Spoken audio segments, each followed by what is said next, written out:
My biggest obstacle, I would say, is it's really not something that I have overcome. It is something that is a constant presence in my life that I have to always be paying attention to and always have to be leaning into growing. And that is just the belief in my own self and my own abilities.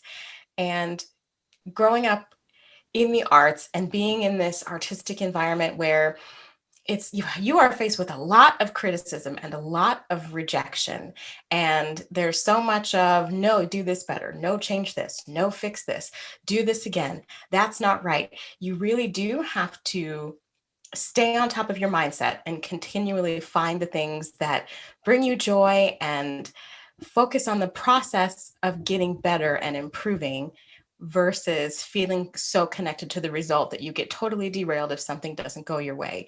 So I've had some occasions in my life where it really almost got the best of me. I almost quit singing. Oh my gosh. Now, for those of you who don't know, she's not just like a singer. I mean, I could say I'm a singer. No, she is a singer. I mean, we're talking opera. She is an amazing singer, but she does these presentations where it can be her and the piano only, and just amazing, and also amazing African American composers, which we need to hear more of. And I'm very excited to hear that. And marvelous, marvelous what you are doing for the world.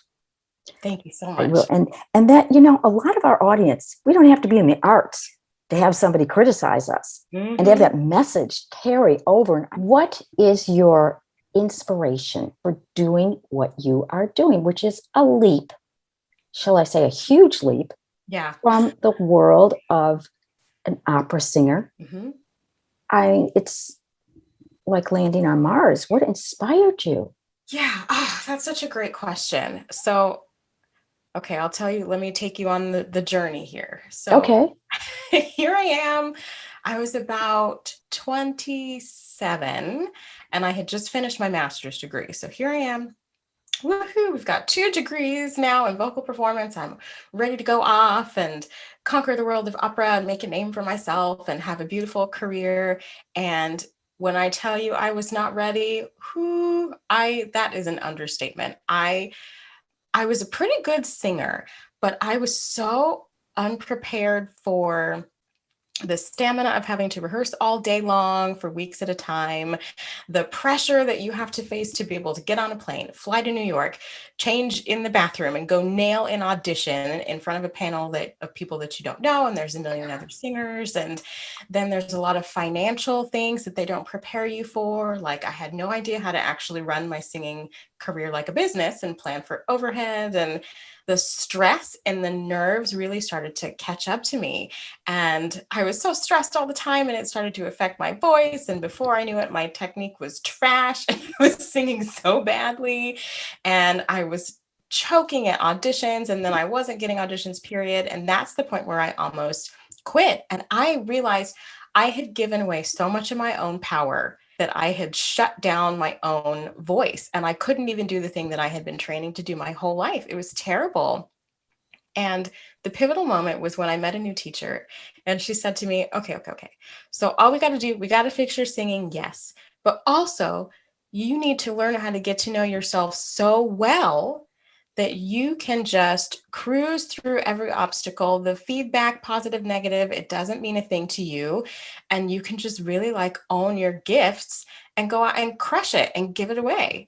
And I was like, okay, well, how do I do that? So that's when I got totally obsessed with personal development and professional development. And I started paying attention to all these things. And I've always been a pretty organized person. I've done a lot of work in, administrative support and customer service and stuff. So I was very fortunate that I had the organizational skills to put everything together. And when it clicked, I was off running so fast. And suddenly I had a full performance calendar. I had a full roster of voice students. And this thing happened where people started to ask me for help. They said, hey, how are you keeping everything together? How are you managing all these different things with such ease and grace? And can you help me do it too? And I went, I don't know, maybe I can. I probably can. So I sat and I thought about it and said, no, I think there is a place for this. And I started offering coaching services to other professionals. And that's how my little academy was born. Wow. And this is so inspiring. So you reckon the thing I thought was very interesting, a couple of things, but one of which you listen to your body. Your body was really telling you, and your body was giving you some really, I always say the body will give you a little bit of a yellow light, and then the red lights. And you had a real red light. Oh, yeah. Losing, your voice and knowing in your mind that you're not quote unquote up to technique.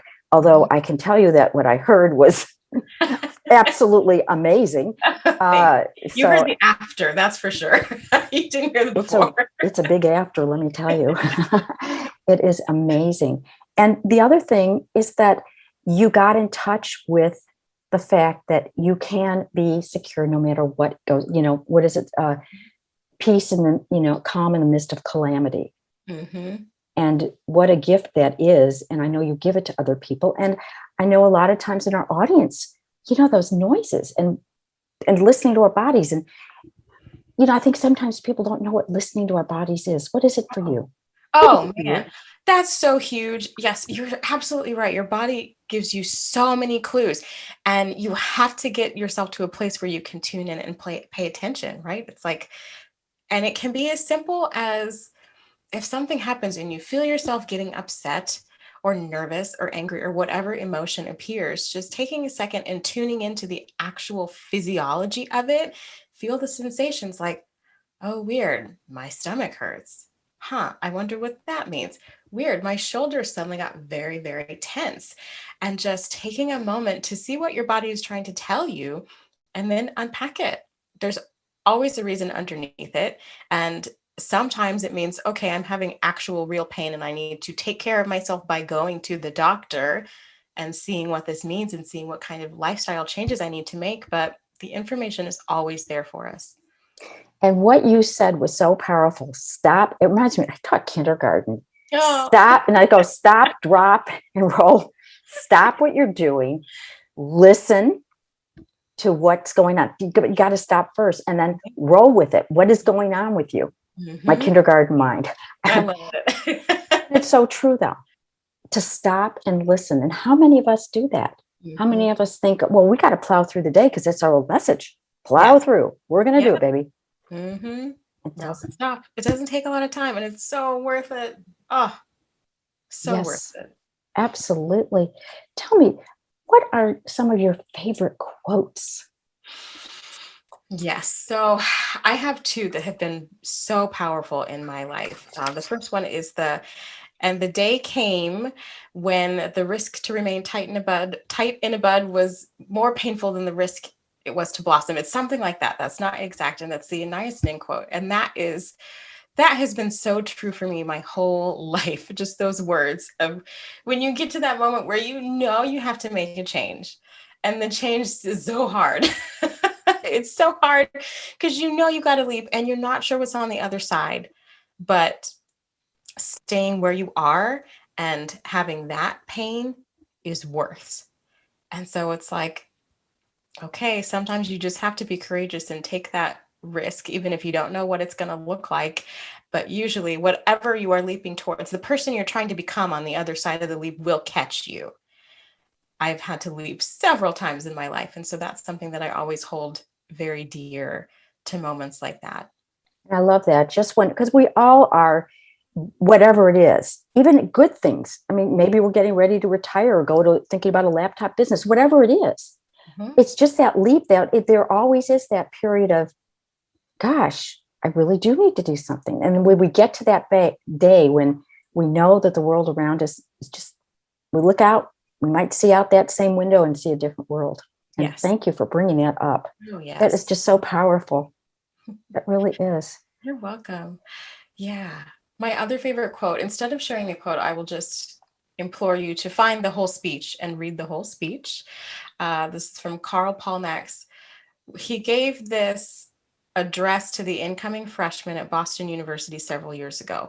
And it is one of the most moving pieces of writing I have ever read.